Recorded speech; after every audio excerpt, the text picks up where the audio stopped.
আপনি যে দুইটা রাজিবাজি কাঁদলে আমি কি করবো? আমি সেটা বুঝা হয়ে গেছি।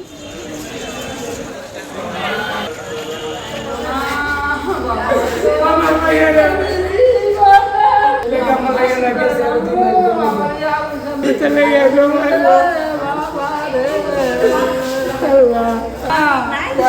বলে রিক্সা চালাই গাড়ি দেখতে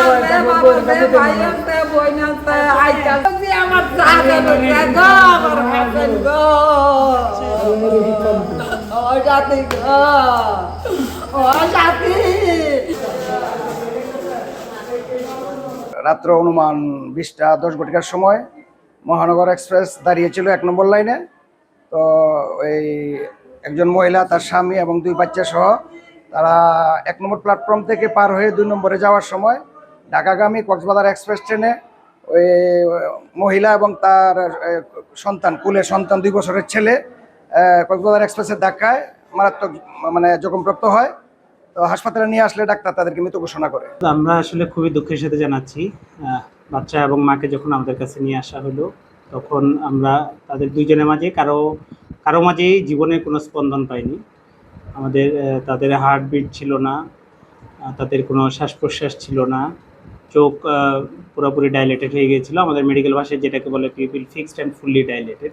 মার্কেটও গেছি, আসি না মার্কেটও যে গেছে পরে মনে করেন এখানে ব্যাগ করে আছে কাপড়ে পড়ছে পরে হাই বলে কইছে বড় যাইস না ট্রেনটা জাগা পরে হে নাই হারে এসকাটা ফালাই দিয়ে পরে হে গেলে দৌড় দিছে এরপরে ট্রেনটার মধ্যে আমি গেছিলাম মার্কেট টাওয়ার মতো ট্রেন দিলাম গাড়ি আমি ট্রেনে তো মনে হয় ফাঁসি কামছে আমার বাড়ির গুলার আর নাম তুলেছি। তো ট্রেনে সিঁড়িতে আমার মতো আমার বাড়ির নাম তো ধরে রাখছি। তখন আরেক ট্রেন যখন আসলে গেলো সে হরেন দিয়েছে পরে আটটা সামনে হরেন দিয়েছে পরে আমার বাড়ি আমার হাতটা চাইরা চাইছে দৌড় দিত এর মতো রানিং ট্রেন ইয়া তারপরে বেড়ে আছে আমার বাড়ির কুমান দিলাম যে আমার উঠতে রইলো তাহলে দৌড় দিত বাড়ি কুমান শুনছে না মানে ডাইরেক্ট চলে বেড়ে আছে বাড়ি কি করতাম। না ব্যাক করে আছে না মানে দৌড় দিত গিয়ে ট্রেনে হরেন দিতেছে হরেনে ঠেলায় মানে কুমান দিছে আমি যে কুমান দিছি মানে তাড়াতাড়ি দৌড় দিত মানে হেয়ারি কিল করলো না এইটা আর তোর মারে তলে বেড়ে আছে একটা মানুষ নাই আছে না আমার ইয়া করতে দুইটা ইয়া করতে বোধ ধরি আনবো হাসপাতাল।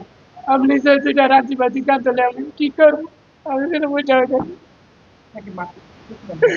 ভাই আমার মায়েরা শিক্ষার হতেছে আর মার্কেট যাইতাম বাড়ি হলো শিক্ষার হতেছে এবার একদম কিনে দিতাম আর আমি বেশি যাবার আমি কিনে তো মনে লাগিয়া না আর আমার লাগে যাইবো মার্কেট করতে পারছিলেন।